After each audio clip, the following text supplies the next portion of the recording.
Hello again. I've been doing a lot of writing and art making in the last couple of weeks. These are for publication later this year, hopefully. I'm not counting on that. Everything may go horribly wrong yet. So I'm not really going to talk about those at the moment, except to say that it's about community of objects. And what this work has meant has been a bit of a reassessment of community of objects, with the result that I've been thinking about how I can refine the look of it for our performance at Huddersfield Contemporary Music Festival in November, 20th of November, if you're in Huddersfield.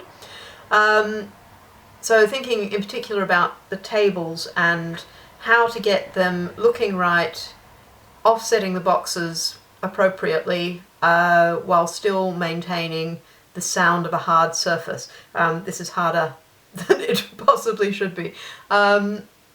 Obviously I could just use like a black tablecloth, but the problem is that quite a lot of tablecloths are quite thick material, and then it sounds of material and not of table. You lose that hard surface. So I've been thinking about the possibility of using a very light black fabric, something like a very lightweight cotton lawn, or even possibly like a chiffon that's sort of semi-see-through, that would give contrast without being contrast and pulling together possibly disparate tables, because this was a problem we had with the plus minus video of that piece, was that we had two different tables and the look of it is quite awkward. Yeah, so I just something to tie it all together if we have to, because we don't know what sort of tables are going to be available. I'm also planning to try a new approach to the performance notes for community of objects.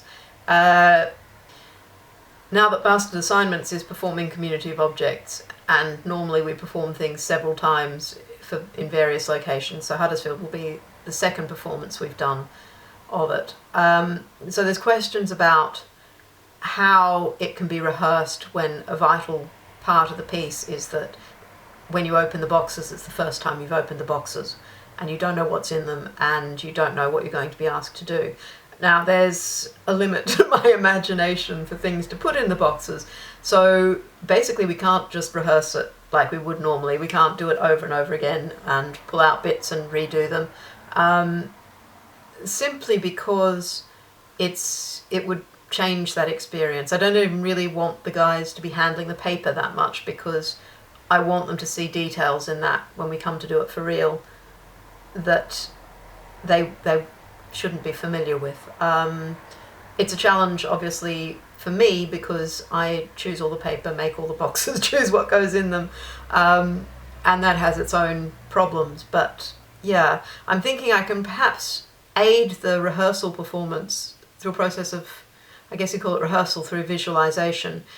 At the moment, the performance notes are quite dry, really. They're very wordy, basically 3 pages of instructions.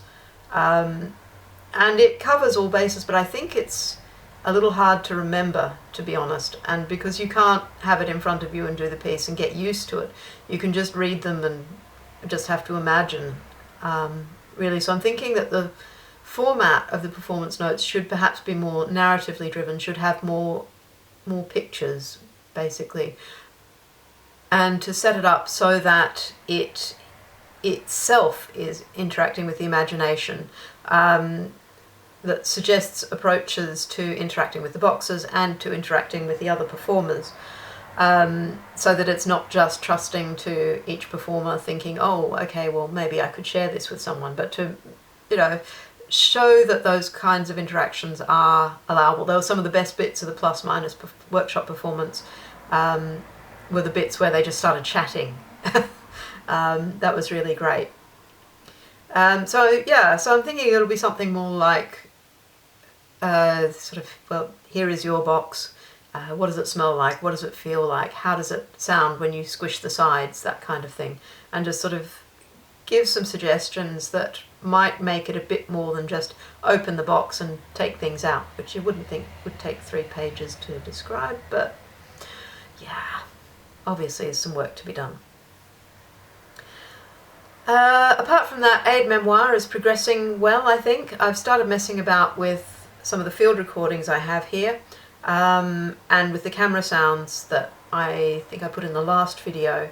So I've been doing that in Logic to produce a draft that explores for me how I'm going to get the cameras to interact with the field recordings, how I'm going to put the field recordings together to play back in the first place.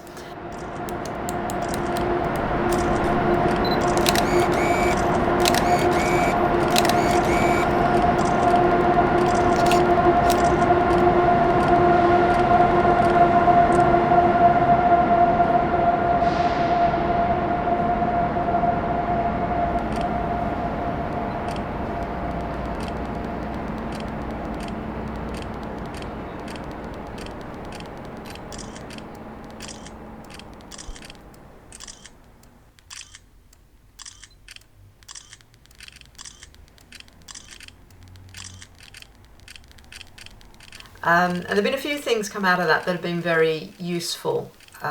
One is the different rhythms of the various cameras. Are they fast between shots? Are they slow? How long do they take to focus?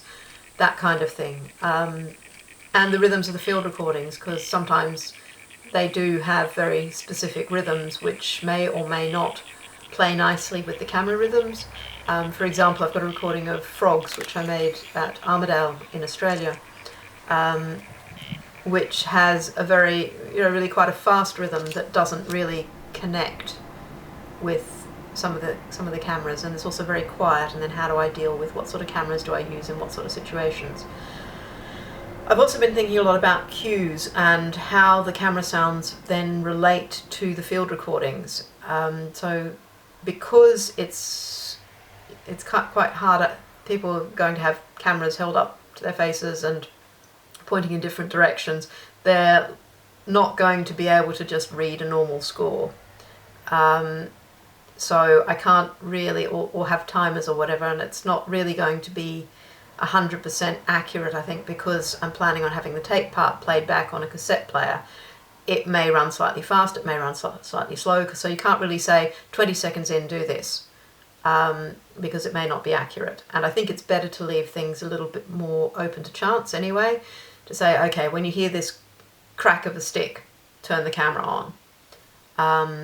I think that'll be more interesting and a bit more reliable, but they need to be cues that are easily identified. So some are going to be cues based in the tape part, and others will be cues that get taken from other cameras. When this camera is done shooting its sports mode thing, then you start up with clicking the selector dial back and forth, that kind of thing. So that'll all sort of proceed together. On a more theoretical plane, I've been thinking a bit about the idea of cameras obscuring identity, in that often we hold cameras up to our faces, and so it's either partially or almost entirely obscuring our face when people look at us.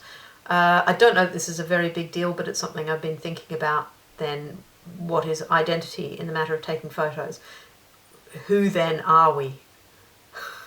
If we're taking a photograph of something that we are theoretically experiencing, because that's another thing, is that the camera is a mediator of experience, and as also kind of obscuring experience as well. Something I'm looking into is the idea that the camera sounds may overwhelm the field recording sounds, in that when you have a camera sound, it breaks into the real life situation. It's a cut, really, that is not part of the natural scene that you're looking at, whether that's a street scene or whatever.